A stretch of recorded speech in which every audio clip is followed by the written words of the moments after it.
Hey everyone, I'm Chann. Today I'm going to be showing you how to make 2 winter wreaths that you can hang on your door all season long, or your wall, or in your room, and your friends will be like, where'd you get that? And you can say, I made it, because they're going to be so impressed. If you're interested in learning how to make these, please keep on watching. So for the first wreath, I started out with an 18-inch macrame hoop.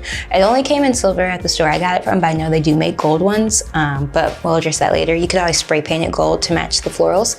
And then we also got some gold and glittery foliage. I think these are just supposed to be leaves.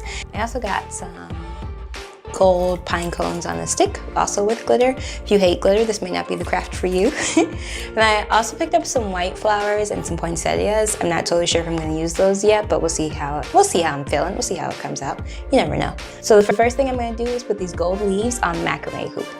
The first thing I did was lay the leaves on the ring to figure out placement. After that, I attached them to the ring by wrapping them with floral wire. I also wove the wire in between the leaves to secure it more to the hoop.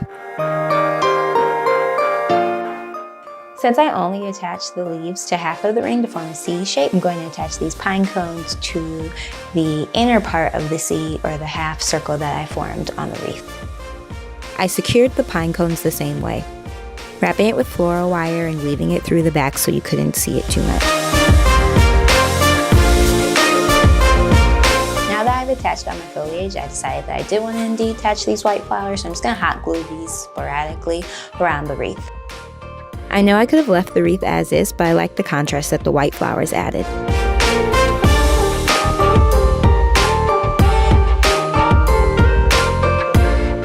To hide the silver metal of the ring, I wrapped twine around it. I hot glued the twine in various spots to keep it from unwinding.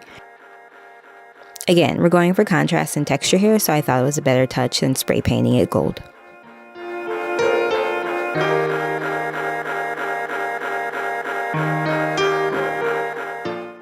Next, I'm going to make a poinsettia wreath out of felt. The first thing I did was wrap ribbon around the styrofoam floral wreath. I tried to get ribbon that matched my felt as much as possible. And then once I ran out of ribbon, I ended up just putting leftover felt onto my wreath.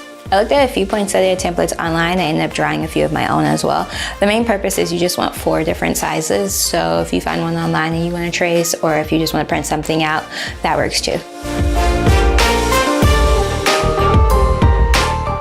I traced the template onto the felt, and then I cut out the shape.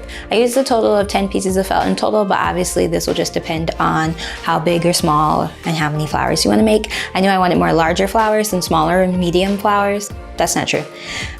I knew I wanted more smaller and medium flowers than larger flowers, so it's totally up to you.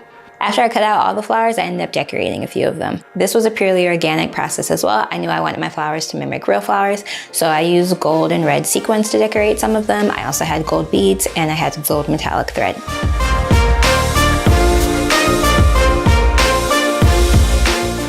Some of the flowers I put the sequins on, some of them I didn't. It's just up to you, whatever you want to do. But I didn't decorate all of them because I knew I just wanted the ones that were going to be on the front, that were going to show more, to be on display.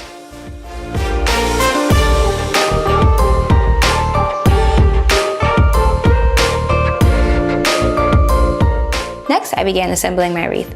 So I put the larger flowers on the wreath first and kind of roughly figured out where I wanted them at before I hot glued them down. And then I added these smaller and medium-sized decorated flowers to the wreath.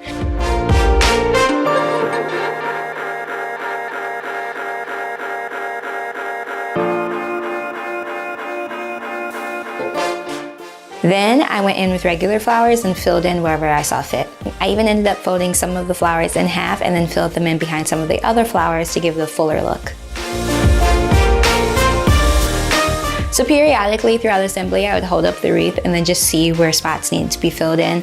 This will be up to you how full you want it to look, but I would put some behind the wreath and then some on the inner circle too, just so it was kind of even all around.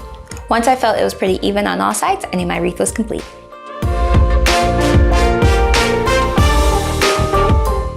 This is one of the few DIYs that I've done where I really like both styles, and they're both pretty different, and so they suit all, well, not all, but they suit 2 different types of people, I guess. What's funny is that this was supposed to be a fall-winter wreath DIY, and it ended up being so Christmas because I am Miss Christmas at heart, and I'm not mad about it. I'm not complaining. If you guys enjoyed this tutorial, please give this video a like. And if you end up recreating this, please don't forget to tag me on Instagram because I always love to see you guys' recreations. And if you want to see more of my content, please don't forget to subscribe. I'll see you guys next time.